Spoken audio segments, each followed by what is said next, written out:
Hello everyone. Today's video is entitled, Are You Listening? Are you listening? It comes from Matthew chapter 13 verse 9. Jesus was telling a story about seeds and how they had fallen to the ground, and it was in different types of soil. Some sprouted but were strangled by the weeds. Others fell among good soil and produced a harvest beyond the farmer's wildest imagination. Now, I know from experience that there are times when I do not hear well. Just ask my wife. And it might be my old age, or I might not be interested in the topic and just sort of fade in and out. You ever done that? How well do you listen? Are there different ways that we sometimes listen? Do you get bored listening? Well, let's examine why.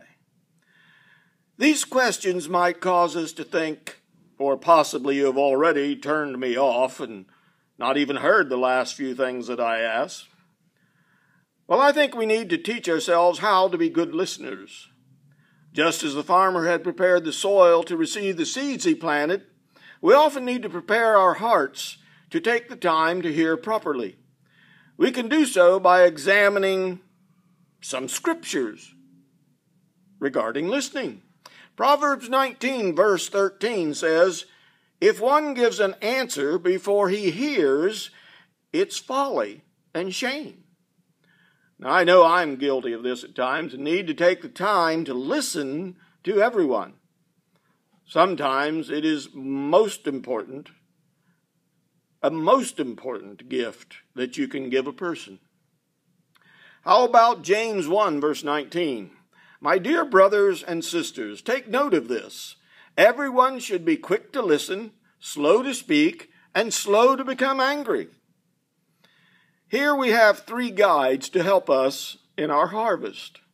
And yes, you are sometimes the farmer sowing seeds with your lives, or with your words, or with your actions. Do you wait patiently before you speak? Or do you need to speak and be the center of attention? Does this sometimes get you into trouble? Another part of listening is obeying. Many scriptures equate listening with obeying. Deuteronomy chapter 6 verse 3 through 5 states, "Hear, Israel, and be careful to obey, that it may go well with you, and that you may increase greatly in the land, flowing with milk and honey." Now, this scripture continues, but I think you get the idea that God gave these instructions to his people, and his words are still relevant to us today. However, many times we hear, but then we decide not to obey. We only halfway prepare the soul of our hearts, and by disobeying, you and I fail the hearing test. One of my favorite scriptures is Isaiah chapter 28, verse 23. "Give ear and hear my voice. Give attention and hear my speech." Well, there are three things that we can do to improve our listening. Number one, give ear. What does that mean to you? To me, it means to take the time to quiet ourselves so that we can hear God speaking. Number two, hear my voice. Here we need to put everything we can out of our minds and focus on God talking to us. You say, well, that's hard to do. I agree. But the more you practice it, the more you will hear him speak. And number three, give attention. Let me give you an example.